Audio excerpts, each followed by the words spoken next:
فتویٰ نمبر 26 حضرت مفتی صاحب السلام علیکم ورحمۃ اللہ۔ رشید صاحب کا انتقال ہوا۔ ورثہ میں ایک بیوی، 2 لڑکی، ایک دادی ہے اور ترکہ 50,000 روپے ہے۔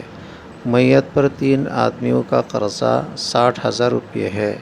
ان میں سے ایک کے 30,000، ایک کے 20,000 اور ایک کے 10,000 روپے ہے۔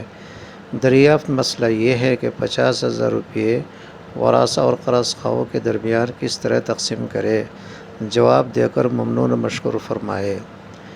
الجواب بعون اللہ تعالی۔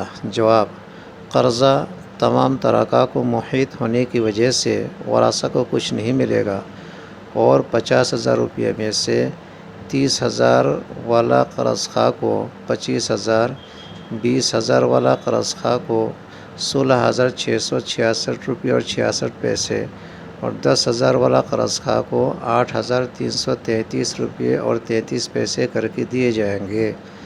واللہ اعلم بالصواب۔ احقر افاظ الدین غفر الأحد، دارالعلوم زکریا دیوبند۔